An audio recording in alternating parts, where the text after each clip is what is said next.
Welcome to the Counselling Tutor Podcast, the must-listen-to podcast for students of counselling and psychotherapy. Here are your hosts, Rory Lees-Oakes and Ken Kelly. Hi, I'm Rory, and with me as always is Ken. How you doing, Ken? Exceptionally well, delighted to be here as always. Thank you for joining us on the Counselling Tutor Podcast. You've joined us at episode 141. We got three topics, exciting topics we're looking to dive into today. The first one is we're going to be having a chat about what integrative counselling is. Now that's difficult for me to say integrative. I don't know why it is, but the tongue does not flow well around the word integrative. But we're going to be looking at what that is. Then we're going to have our check-in with CPCAB, where we're speaking about standardising of assessment levels. Rory, you met up with Heather to discuss this. What can we expect from that? Well, we're going to be talking about, it's basically pulling the curtain back on awarding bodies and seeing why standardisation is so important. So if someone is doing a qualification in Bath and someone is doing a qualification in, say, Birmingham, the qualification is standardised. And I'm going to be you'll hear Heather talk a little bit about why it gives people like employers comfort to know there's a standardised assessment. Looking forward to that one. And then we're going to be ending with delving into practice matters, which is kind of where we look at elements of practice. And we're going to be speaking about management of endings. I know that endings are one of the biggest complaints that is levied at the BACP here in the UK. So endings can be tricky. There are different kinds of endings, so we're going to be exploring those. But let's start off with what is integrative. You see, I can't say integrative. I've just got to say it slowly. Counselling, Rory.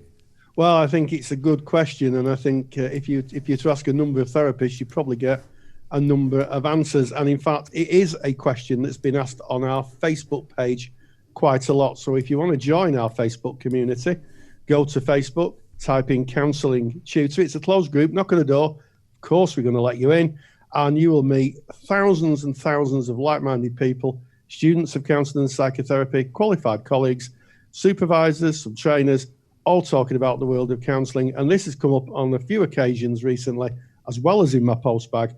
What does integrative really mean? Well, on a very basic level, it's a blend of two theories. So during the 1990s, theorists believed that it would be useful to blend the very best of, say, one theory, person-centered, and a cognitive theory, and put them together. So it's really a blending of two theories. And if we think of why blending two theories, well, sometimes clients want a bit more. You know, if you're a person-centered therapist, sometimes clients want strategies. They come with specific issues that they want to resolve. And the integrative approach is thought to be able to help people with maybe more strategy. So, for instance, a person-centered therapist may very well work with the emotions and what's going on and the lived experience. CBT therapist may work with the kind of difficulties and structures and how to approach the kind of thinking that you may be going through and how to alter your thinking.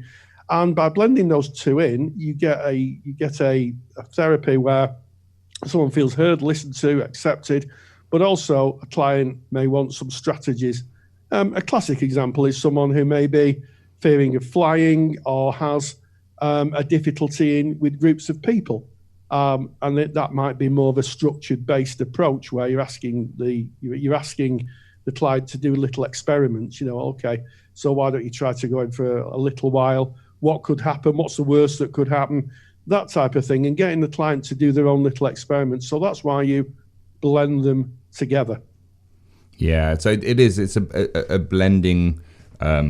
As opposed to kind of, I guess, just sticking things together that might not work. It's not a toolbox of just using what kind of feels right at the time. It is a studied discipline, I guess. So I've got a little definition here for it.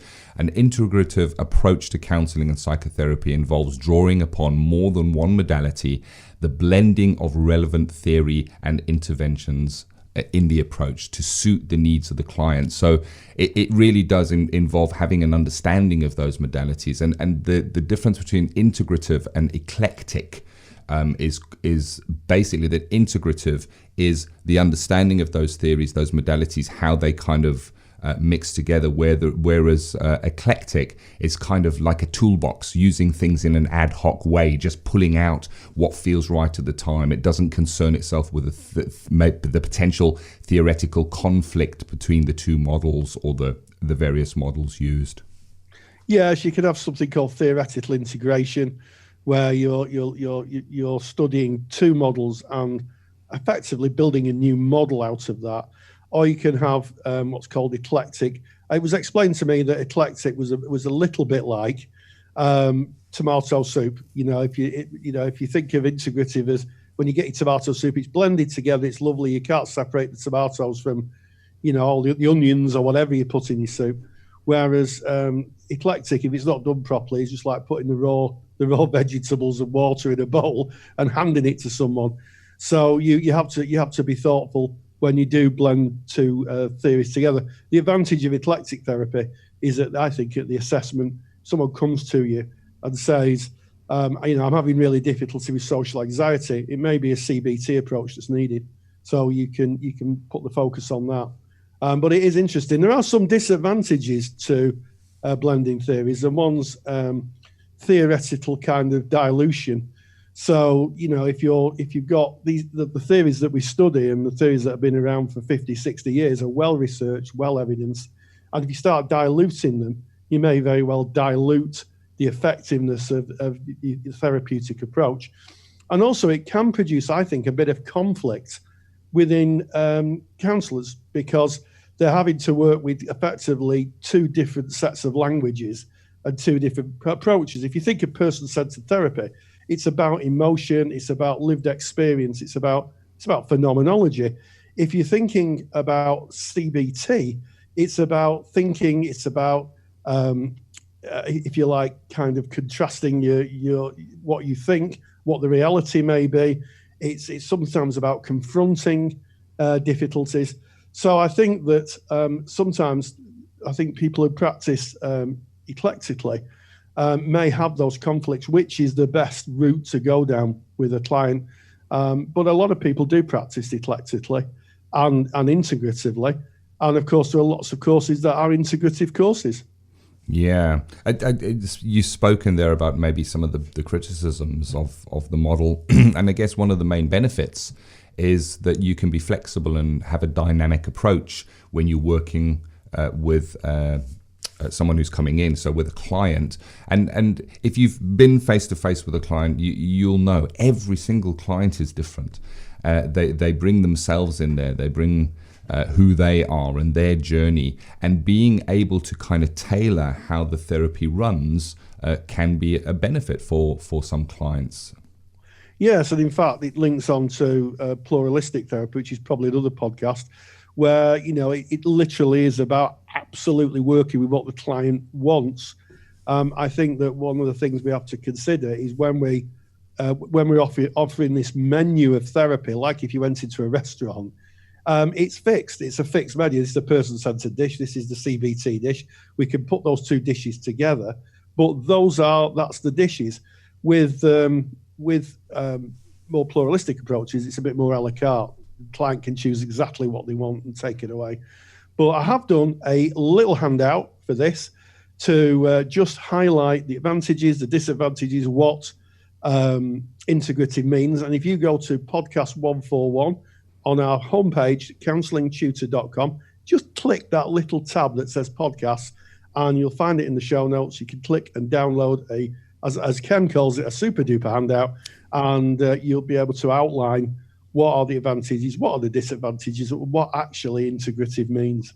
Yeah, I just want to highlight the benefits of actually, after listening to our podcast and going to our website and having a look on those pages, is we put a lot of links in that are relevant to the discussion. So one of the links that you will find, if you go to counsellingtutor.com, click on the podcast tab and go to today's episode 141, you'll get Rory's super duper handout. It is there for you free of charge. You pop in your email address, we'll send it for you. But we've also got a link on that very same page to a real article on our Counselling Tutor website that covers integrative counselling in some depth. It's written by one of our academic researchers and writers, Erin Stevens, who qualified in integrative counselling. And there's also another download you can get on that page as well, which is kind of 4 different types of integrative therapy. So we really can get some more depth just by going to the podcast page, go to the show notes, and you're going to get the additional information there. But there, hopefully that has kind of shed a little bit of light on integrative counselling.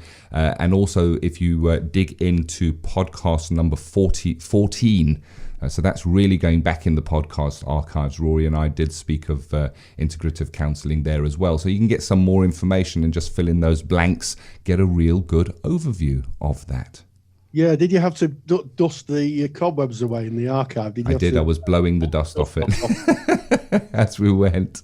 So there you have it. And of course, the Facebook group is where this all kind of happens. Get onto Facebook, put in Counselling Tutor, come and join in the discussions, ask your questions, suggest your topics for our podcast, because of course Rory did mention this topic actually did come from that Facebook group. So moving, I guess, away from integrative therapy and moving to standardization and the standardizing of assessments. This is CPCAB, and you spoke with Heather Price, Rory.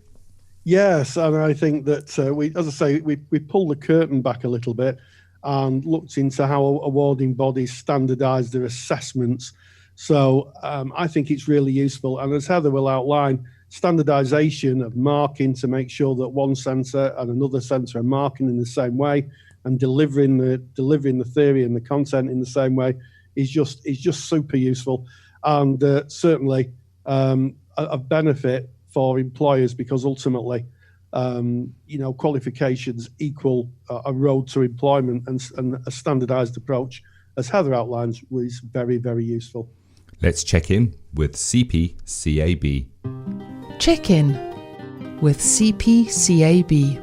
I'm with Heather from CPCAB, and Heather's going to be talking today about standardising assessment levels. What does that mean, Heather?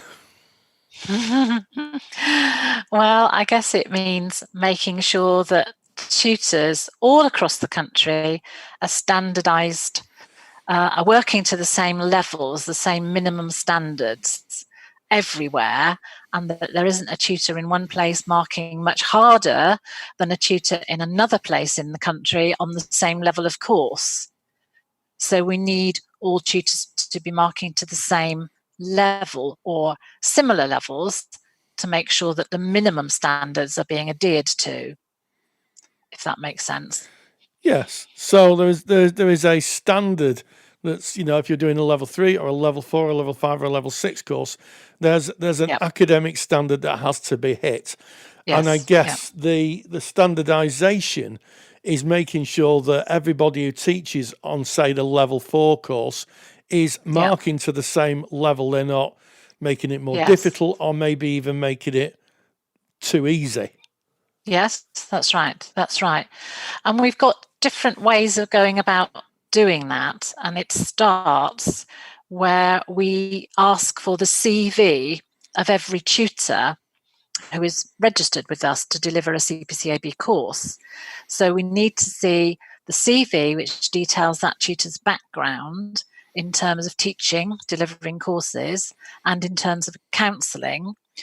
And it differs for each of the various levels, 2 up to 6.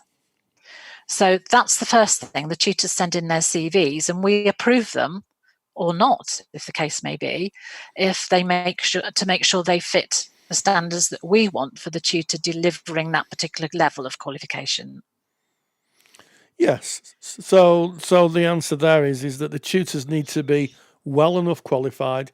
They need to be practicing. They need to have experience of being therapists in their particular therapeutic discipline to be able to have the knowledge that allows them to understand and teach and mark the curriculum that's set by CPCAB. Yeah, that's right. And then once they are approved by us and they're on our database for whichever level they've applied for, then we run what we call standardisation training events for tutors, mostly in the autumn, but we do a mop-up one in the spring as well. And tutors have to attend every 2 years. If they're new tutors to CPCAB, they have to attend in their first year of delivering CPCAB qualifications. After that, they have to come every 2 years, but somebody from their centre has to come every year. So they send somebody to a standardisation day, and we've got 2 in London coming up in just under a fortnight's time. So tutors come along to that day, they spend the whole day with us, and we deliver some general information about CPCAB, perhaps the way counselling is going at the moment, any kind of updates. And then we have a series of exercises during the day that they can take part in to help them standardise the level for the qualification that they are teaching. So we quite often include a piece of work, say like a journal entry or part of an essay or a case study, depending on the level. And we look at it together as a group and decide which criteria are met and which ones are not and why, and have that discussion. Yes, because it can be that if you've trained under a different awarding body, or you may have done a different kind of course. It's essential, isn't it, as a tutor, and I speak as a former lecturer of counselling, that everybody's on the same page, and I think that everybody understands what constitutes the level of hitting the criteria. And what needs to be said. That's what I say to my students. What you need to say to be able to get to the criteria. And it sounds like you show exemplars and you have a discussion around how the criteria is actually hit. Yes, yeah, that's right. So we have what we quite often call criteria clinics. So we will look at a piece of work with some just suggested criteria numbers on it, and then discuss as a group whether we think that piece of work meets those criteria or not. And the usefulness of it is actually discussing, well, if it doesn't meet the criteria, why doesn't it? What else would we need to see there, which would mean it would meet the criteria? And that's where most of the learning is, really.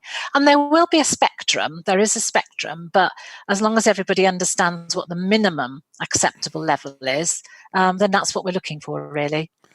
Yes, and I think there's another reason that the standardisation is important, because of course it links to employment, doesn't it?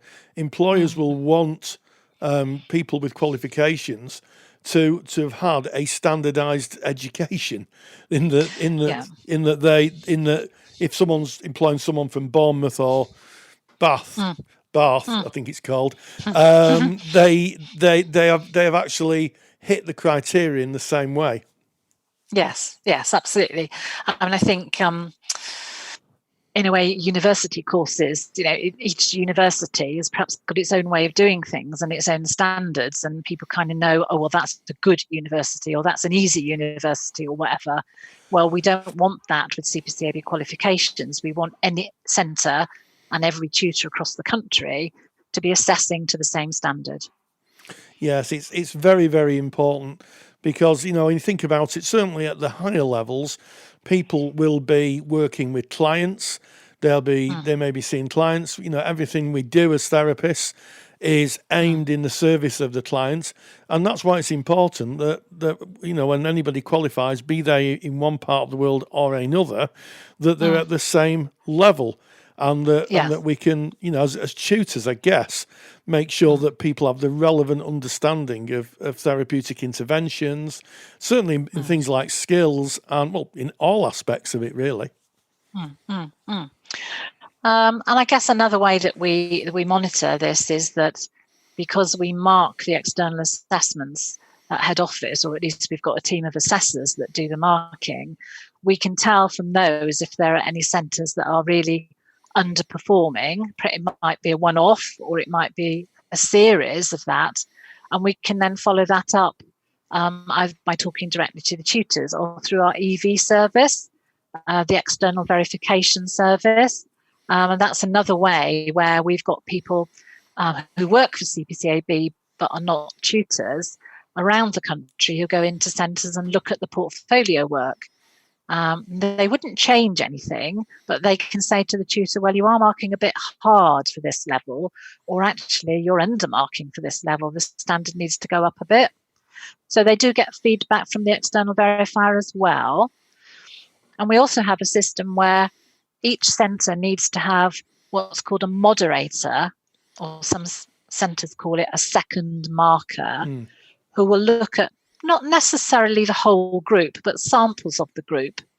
And they will second mark or moderate those samples that have already been assessed and give the assessor feedback that they are on the right lines and their standard is okay. Yes. So there's just many ways of looking at assessments. It just isn't at the awarding body end, it's internally within the training institutions, and it's also by visiting external verifiers who come in and will have a look at maybe a bigger sampling, see a lot of the portfolios, which allows a really good overview of how a centre's marking, how they're really treating their students, how they're kind of marking with their students, making sure it's fair and reasonable, and also it matches the rest of the training centres throughout the country. It's clues in the name, really. It's standardisation, isn't it? Yeah. But I think a lot of this goes on kind of behind the scenes, and students don't necessarily know that these things happen. And they kind of see their tutor, if they're say on a level 2 or a level 3, their tutor marks their work, and they think perhaps that nobody else is involved. Whereas in fact, these processes are going on behind the scene. So it's not the tutor just delivering and assessing in total isolation.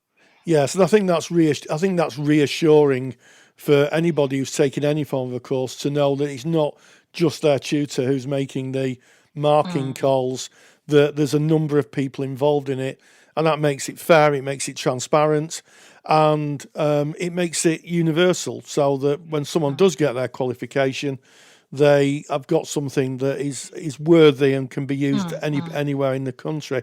So that is just so useful, and I'm sure that people listening will be fascinated about what goes on behind the scenes in standardisation. So Heather, thank you very much. Thank you. Check-in with CPCAB is proudly sponsored by CPCAB, the only awarding body run by counsellors for counsellors. To learn more about CPCAB qualifications and to get more detailed information on today's podcast topic, visit cpcab.co.uk. That was super useful, wasn't it? And I think it really just highlights the fact that if you using the CPCAB awarding body, and I'm sure all awarding bodies do this, but we're talking about CPCAB specifically, that if you go to one centre and are trained, the training is just as thorough as it would be if you went to another centre 50, 60 or even 100 miles away.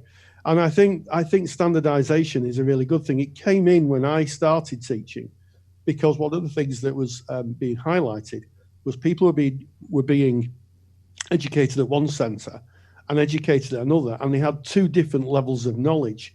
And when Ofqual kind of came in, the British government's exam department, if you like, for want of a better word, they said it had to be standardised. And I think that's a really good thing, because it means that if you're moving from place to place or town to town, an employer or someone who's going to take you on knows that your qualification is just been taught in the same way as someone had been taught down the road.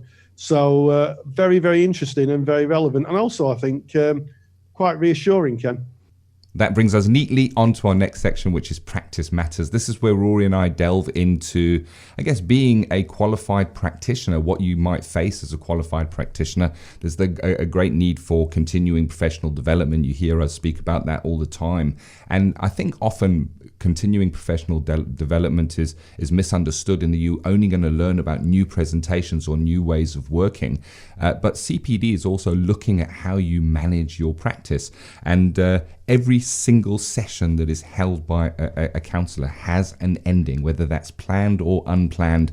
And today, we're going to be digging into the management of endings. Practice matters. Yes, I think it's interesting. I'll pick up on what you said, Ken, about CPD, not just learning about new things, but refreshing ourselves about the things we've already learned. So I know when I go through some of my lectures, I go, oh, I'd forgotten that. And, oh, yes, if I go through my back catalogue and look at the lectures I've delivered. And endings, as you rightly said in the beginning, Ken, is one of the biggest complaints that ethical bodies get. I know our friends at the NCS have a page outlining that endings is something that is an ethical consideration, the National Counselling Society. And one of the things that's really interesting is endings can depend on your own attachment style. So when I taught, I would say to people, if you're at a party, what kind of leaver are you? Are you a leaver that leaves just quietly, doesn't say anything to anybody? Or are you a leaver that has to go around and say bye to everybody? Because I think that will filter into how you end other relationships and the counselling relationship. I also think that endings should be planned. Getting the client ready for endings is just so important. And therapy should be, I think, it should be acknowledged that at some point therapy will end. So if you're working with fixed sessions, if you're in a placement or if you offer fixed sessions, then you will be talking about endings. But also I think if you're a private practitioner, sometimes if you haven't got that, the constraints of just so many sessions, I think sometimes you can pick up from the client when they're going to end or when they are ending. Sometimes they come in and they don't have anything to talk about. And sometimes bringing endings into the conversation is really, really useful because sometimes it gives permission for clients to say, well, I think I've had enough, but I didn't like to say. 100%. And I kind of, when I was lecturing counselling with you, Rory, one of the exercises I used to use with my learners was I used to say, think about a time when you've kind of been in a conversation or somebody's popped round to visit you or something like that, and for you, the end had come. You needed them to go. You'd had enough. It was time for them to go home now. But they carried on talking and talking. How did that make you feel? And then think about that in counselling as well. How might it be for a client who is coming in and that permission for that ending is not being given and it's going on too long? It's unpleasant. So endings need to be addressed. And you mentioned that the importance of addressing the ending. And I always say you need to speak about the ending in your very first meeting with the client. You acknowledge the ending, specifically if you have a fixed number of sessions, you're working in a practice where you are only able to, say, offer 6 sessions, you're going to be speaking about the ending of counselling in 6 sessions' time as you're doing your contracting.